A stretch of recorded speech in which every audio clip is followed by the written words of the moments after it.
Hello and welcome to Friday Formula, a weekly motorsport podcast that offers the perfect run-in to your race weekend. And, talking of running, this week we're talking sprint races. I'm Owen Bellwood, and once again I'm joined by Will Longman. How are you doing this week, Will? I'm good. I'm ready to chat about something that has really divided opinion, even though it's something that has not happened yet and we've just agreed to trial it in Formula 1. But you've not made your mind up on this subject yet, have you? No, I'm still quite kind of open to experimenting with it and seeing how it works, which is something that is going to happen. The teams have decided that we're going to get 3 events this year where we have sprint races to decide qualifying. But you have been doing a little bit of work on sprint races, so how would you explain the format to someone that's pretty unfamiliar with it? So, if we kick off with how they work in F2, because we watch F2 and F3 whenever it's on, until the 2021 season, there were 2 races. You would have a feature race on a Saturday, where it was decided by qualifying on Friday. Feature race was the longer race, and then before the Formula 1 Grand Prix, you'd have a sprint race that was a little bit shorter. But the kicker was the grid for the sprint race was decided by taking the result of the feature race and making that the grid, but reversing the top 8. So if you finished first place in the feature race, then you would start 8th race, then you would start 8th in the sprint race, and vice versa. So if you came 8th, you'd actually be on pole and you'd jump right up the order, which was a really interesting dynamic in those F2 races where you kind of have a second race going on further down the field to get into 8th place towards the end of the race, because you would skyrocket and your chances of winning the race the next day would increase massively. And I think it worked really well. It was... Yeah, it was, and it was great. Like you mentioned, how you end up with people racing for 8th. It was weird seeing the cut-off where people stopped chasing points and started chasing the following day's grid positions, and that always kind of kept things a little bit more exciting. I mean, Formula 2 is a highly competitive series where we see loads of overtakes and loads of battles and things, but it's interesting how there's different reasons to be racing, as it were, through the weekend. There was this pressure from someone for Formula 1 to adopt the same kind of sprint race format that F2 has, but the teams weren't happy with the idea of reversing the grid, whether that was having the sprint race start by putting the teams in reverse championship order. So you'd have, at the moment, you'd have Lewis at 20th position, Max on 19. Then you'd have a little race, they'd work their way up a little bit, the bad cars would work their way down, and then you'd have a really mixed up grid for the race on Sunday. And understandably, the teams were like, nah, I don't... Well, Williams was probably like, yes, that sounds great. Understandably, the other teams weren't so keen. So what we've ended up with... was the bit that I thought sounded strange. Like, why had they decided that reverse championship order was the order that things should start in? It's kind of all for the idea of a race to decide it, but why take that route? So I'm quite glad that they've not gone down that route, because that seemed like just like a little bit too different. Yeah, I think it was a bit radical, and I think it was trying to play on the idea of having the slower cars at the front and seeing how... We had this conversation a couple of weeks ago, how like the Mercedes can't race when it's behind other cars, and really that's ludicrous. Like, every car should be able to race. So actually seeing those cars in a little bit more wheel-to-wheel combat than... And I think it'd be actually quite fun to see like Lewis and Max have to get through the entire field while racing each other at the same time. That sounds like blockbuster stuff. But whether it's like good for the purist and the sanctity of the sport, I'm not sure. So what we've got instead is a normal qualifying session on Friday. Then they'll use that qualifying session to set the grid for a sprint race. Then have a 100-kilometre race on Saturday when they'd normally have qualifying. And then the result of that race will line up the grid for Sunday's Grand Prix. Mm-hmm. And nothing's the only been reversed. It is just going to be the result from the race makes the starting grid for the Grand Prix. Yeah, it's all the same. The only caveat is that first place gets 3 points from the sprint race, second place 2, and third place 1. There's no podium. It's going to be a post-qualifying vibe where they're going to interview the drivers and then just kind of go off and wait until the Grand Prix starts again on Sunday. Mm-hmm. As that has like the bare bones of it, how does that sound as an F1 fan? I'm quite up for seeing how it works. I think the idea of having the extra race on the Saturday, I don't understand why someone would be against that, because apart from at Monaco, the racing is the best part of the weekend. So to have an extra shorter race, great. I'm all for that. I'm glad there's none of the reverse championship order or reverse grids and things like that, because while it's quite exciting seeing the extra race in F2 with people trying to be at those positions that are then going to be switched, my mind with Formula One is that it should be the peak, therefore you should only be aiming for number one. That's where everyone should be trying to get.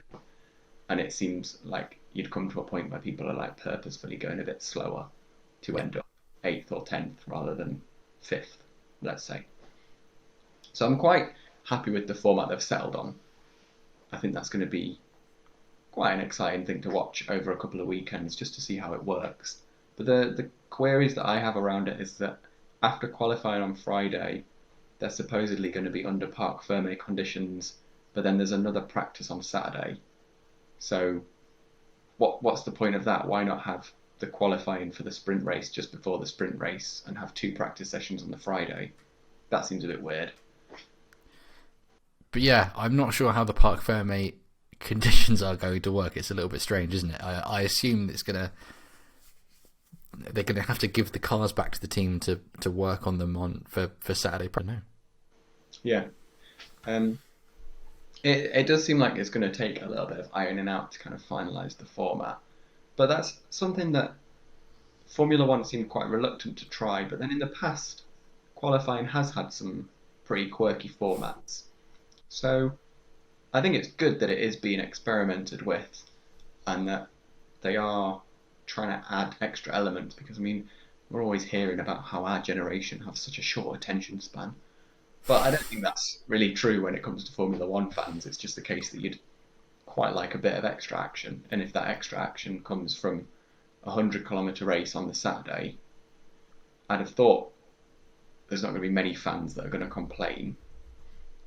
But then the questions that come up with it are like with the budget cap that they're wanting to bring in.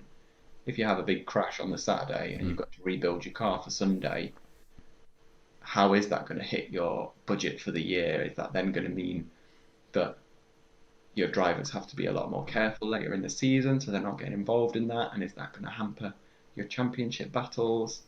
And then if we're going to end up with this really close championship fight this year between Lewis and Max, how are these extra 3 points that are up for grabs at 3 races? What are they going to do to the championship? Yeah. So it's definitely quite exciting to see all these things happening. Yeah. Let's play devil's advocate though, because I get that the more racing that happens on the Saturday, the better, and like it's what you want to see, right? You want to see drivers going wheel to wheel, and if you're getting the extra opportunity to do that, then surely that's better. Mm. But like you said, the poorer teams are clearly going to be worse off if there is a crash, because they're normally within the melee, whereas the faster, richer teams are behind less cars, so there's less chance of picking up the damage. Mm-hmm. I think, as an example, Bottas and Russell's crash in Imola wrote off both cars, and that's £1 million worth of damage to each car. Mm-hmm. Who do you think's really going to suffer from that the most? Mercedes or Williams? No, it's obviously going to be Williams. Yeah. But the thing that I don't get is that without taking the format from F2 and without doing any of the reversing or the mixing up the grid, all you really have is a number of laps on Saturday, because you're taking the grid. The grid is made up from your qualifying result, so you got some laps. Then you're throwing a red flag, and just leaving it for 24 hours and then just starting the race from a standing start again the next day. In that respect, I don't get the point. Mm. Because especially if it was to happen at a race like Monaco, which they're not going to do, I don't think they ever would do, you get 3 points for getting... you get 3 points for winning the sprint race and then just another 25 for winning the Grand Prix, and there'd be no chance of you losing that lead. No, that is quite true. It is almost like it needs something to mix up the two, the kind of the order in the two of them. Well, I have a suggestion. Mm-hmm. Have qualifying on Friday and award points 5 for pole position, 4 for second, 3 for third, 2 for fourth, 1 for fifth. Mm-hmm. Okay? So then you have a real reason to get pole position. Then have the sprint race with the top 10 reversed. And award 3 points for the winner of the sprint race, 2 for second, 1 for first. So you still got more incentive to get pole position than to win the sprint race. You can have that reverse and still have that chance of getting up into the top 3 to get those 3 points. And then you run the Grand Prix on Sunday based on Friday's qualifying. So actually you're still in a great position because you qualified in pole, so you start the real race where there's 25 points up for grabs from the front of the pack. Mm-hmm. I think that would be better.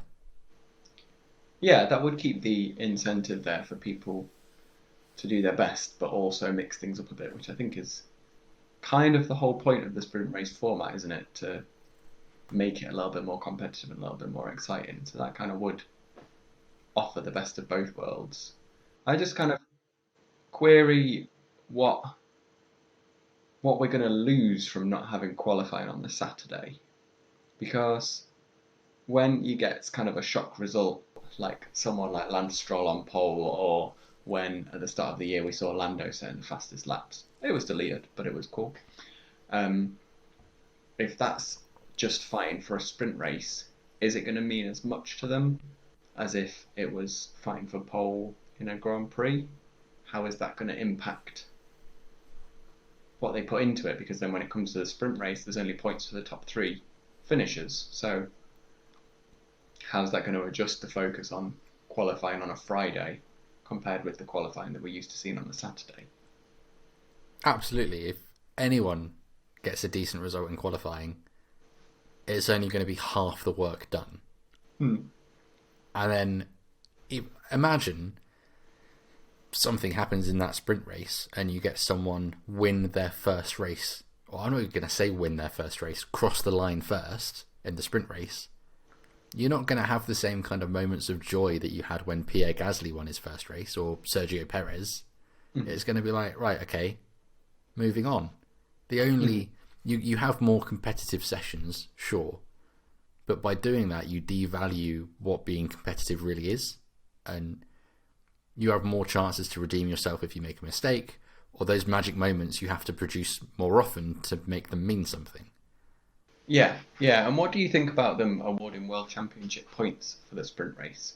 Because obviously there needs to be that incentive there to make it worth the team spending that extra budget on the race. But are World Championships the points the answer, or is it the case that it should be like a driver prize fund or something? How do you think they should be rewarded? I don't think there's a way you can reward them that makes it mean as much as getting pole or winning the race, because if you scrapped practice and just had different races and qualifying sessions or whatever for the entire weekend, the more you add, the less it's going to mean when someone pulls off a shock result and gets their first win or their first pole, or whatever it might be. So I don't think it's necessarily about the reward that's attached to the accomplishment. I think it's the ease at which, or the number of opportunities there are to get that accomplishment done, that devalues it. Yeah, it kind of seems like that's the big argument against it. Like you say, devaluing or cheapening the pride and reward you get from winning a race. If someone like, say someone like George Russell that hasn't scored a point yet, say something crazy happens, he ends up getting a point in a sprint race. Is that going to mean as much to him as if he was to win a point on Sunday?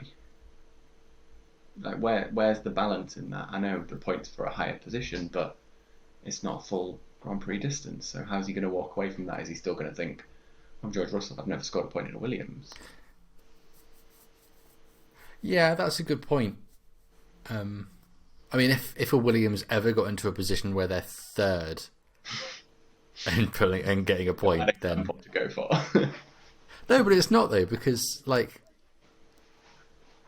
let's take a car like the Sebastian Vettel in Aston Martin, right? If Sebastian Vettel finds himself in third at Silverstone in the sprint race and gets a point, that's the same as he would get in the Grand Prix, let's say, in Portugal, where he finished 10th? No, he fell down the order, didn't he, in Portugal? Mm-hmm. So Sebastian Vettel gets third in a sprint race and gets a point. That's more than he might get in the actual race in the Grand Prix.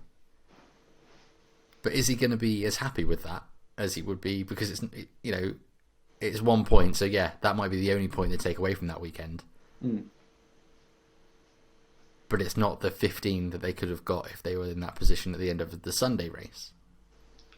Yeah, but then I guess, like you say, with it sort of effectively being a red flag on a race, depending on the circuit, he's got his 1 point on the Saturday. He's seen how other teams have performed, so they know what they have to do on the Sunday to keep that place. But it's just weird how it's kind of extending the race distance. Yeah. As there isn't that change between Saturday and Sunday. That's precisely what it is. And I think it's a little bit frustrating because it does make the F2 system look a little bit more gimmicky now that they've said, oh, we're not doing that in F1, you know, come on. Where actually it works really well in F2, and maybe the teams just need to relax a little bit and just like go with it and see what happens. I guess maybe by having a trial at these 3 races that they're going to do this year, the teams will all see how it plays out and maybe see that it's just like a pause on the race, or see that it needs to be mixed up a little bit more. And it's kind of the first step in a process, and we might see more trials next year and some slightly different rules and maybe a slightly different way of looking at the weekend. Hopefully it's something that kind of keeps in the sphere. And what I'd like to see them do is push the qualifying session on Friday to maybe the evening. Mm-hmm. So say it kicks off at 6 o'clock rather than when free practice 2 is scheduled for like 2:30 in the afternoon. Because clearly, I know people work from home at the moment and probably have the F1 on in the background when they maybe shouldn't. But a lot of people in Europe are going to be at school. They'll be working. They just won't be able to watch it. And it might be nice to have like an evening F1 spectacle like you have on a Sunday night when you have the Bahrain race or Abu Dhabi, or you know, one of those like night races. It'd be nice to have that on a weekday evening. You know, I'm a real advocate for weekday evening races. I think it'd be amazing. It's only a matter of time before you shoehorn them in. It's episode 10. It's taken forever. Thank you very much. I think this is the litmus test for that. I don't care. As he started on that, I was like, oh, he's gonna mention midweek races, isn't he? Oh, here they come, midweek races.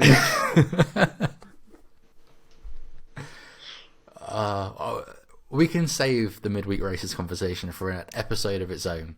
Mm-hmm. And you don't even have to be here. I'll just talk to the camera. It's fine.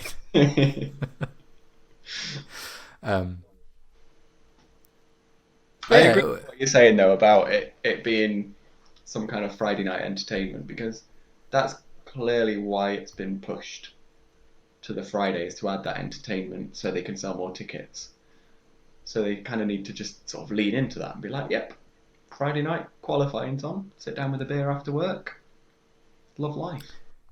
Yeah, I think there are plenty of people that just buy 2-day tickets to a race and especially if you're someone that goes to races quite often.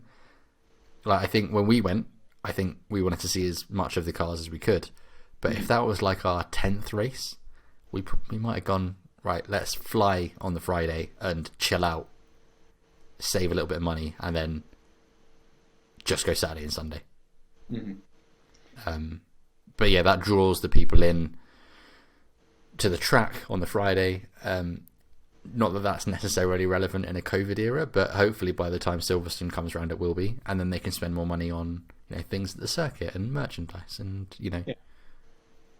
But the experience. The question I'd have off the back of that is, at the minute, the Friday tickets are a lot cheaper than Saturday, which is a lot cheaper than Sunday.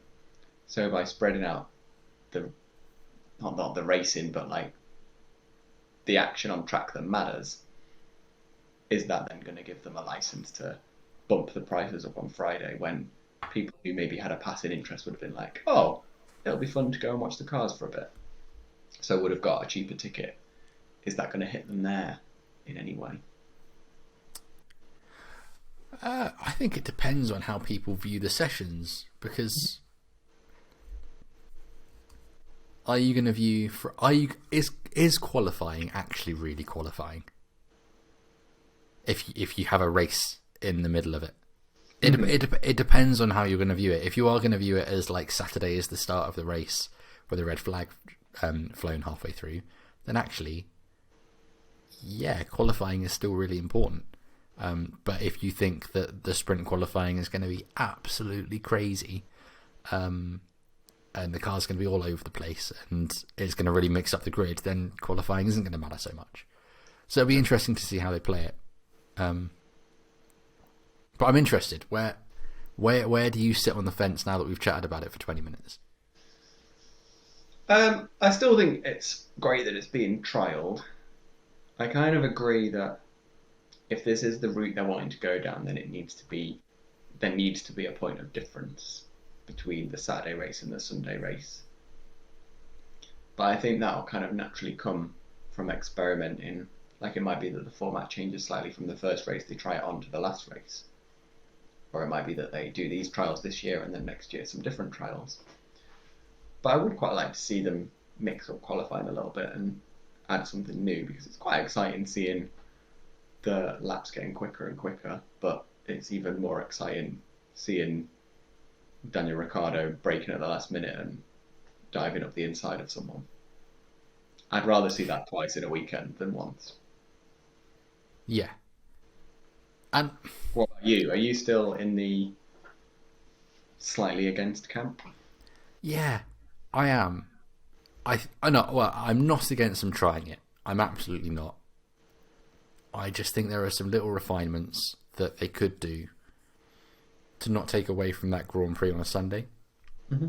I've already chatted about maybe giving out more points for qualifying to make that more important than the sprint race itself. Yeah. But even little things like have the sprint race as a rolling start rather than a standing start. Le Mans style start. Yeah, exactly. Because or IndyCar even. Because that's where most of the damage could be caused, where you have like a swell at the first corner, and if you have a rolling start, that's not likely to happen. Mm-hmm. But also, lights out and away we go is one of the best bits of the entire sport. Is just Crofty saying those like 6 words, and if he does that on a Saturday, when he does it, I get really emotional about this. It seems like when there's a red flag and he's like lights out and away we go again, it doesn't feel right, because it's not about him saying the words, it's about the start of the race is the start of the race, and that's where anything can happen. Yeah. And you're going to do that twice if you have the start the same both times. Is this the way that you think they should be spicing up qualifying? Is there a different format you'd like to see from the past? Something in your head, like, I don't know, or what Formula E do? Or do you think they should just leave it and just, it ain't broke, don't fix it? I do quite like the way Formula E do it, and they have the different groups going out to qualifying, because then you don't end up with issues like at Monza where you've got everyone trying to get a toe because everyone is a little bit more spread out. So I do think there is ways that qualifying can be tweaked, but I like that the focus is on having the fastest possible lap, which we're still going to have in this because it's going to be to determine the sprint race. But I don't know whether it's worth trying something like just a time trial where everyone goes out and does like a warm-up lap, a fast lap, and a cool-down lap. And that's it. That's all you've got. Just like one shot to add a bit of risk. But then if you do have that one shot and then your lap time gets deleted because you've exceeded track limits, everyone's going to be starting from the end. I think there could be something fun. If they want to have a race element to it, then let's do 1-on-1. So let's do qualifying on a Friday, and that will give you an order, but it doesn't give you. It gives you a row. So the 2 fastest cars are row 1, and they have to go and do a 3-lap race, just the 2 of them, to decide who's going to be on pole. Well, what if you did it like the pursuit cycling in the Olympics? So they start at like each start at the start and then the midpoint of the track, and whoever's closest wins at the end. That would work on a track like Silverstone where they've got 2 straights, wouldn't it? Yeah, I think give that a go. That would be fun. Pursuit racing. Yeah, that would be great, actually. I would watch that, I reckon. Yeah. And it would be a really good visual, actually, on... As you had them cross at the same time, you'd be able to see how fast they are and how much quicker. That's the best thing about that pursuit cycling, is you can see the gap as they go for each lap getting bigger and bigger. Yeah, because you have that camera angle of the 2 start-finish lines, and it's like, they start like that. They start at the same time, and then they slowly get closer together or further apart. Good event, that. That wouldn't work on every track, but the ones that it would work on, it'd be brilliant. It would be really interesting as well, because you'd end up with, because of the different sectors, you might have one person starting with a fast sector and then going to a slow sector, and then the other person starting with a slow sector and going to the fast sector, and seeing how it balances out. Honestly, has anyone got Ross Brawn's phone number? So that was our chat about sprint qualifying. Thank you for watching, and congratulations for witnessing the live birth of pursuit qualifying. If you have Ross Brawn's phone number, text him this video and change F1 history with us. In the meantime, while we wait for that to happen, like and subscribe to the video, subscribe to the channel, follow us on Twitter at Friday Formula, follow us on our individual Twitters. You'll want to do that, as we are the creators of this new qualifying format. I'm at Will Longman. Owen is at? I'm at Owen Bellwood. Owen's not had to do that before. I think it might have thrown him off and made him realise how awkward it really is to do it. It's not going to stop me doing it every week, though. If you just want the audio version of this podcast and you don't want to see our wonderful faces, head over to wherever you get your podcasts and subscribe there. But until next time, thanks for watching, and we'll see you later.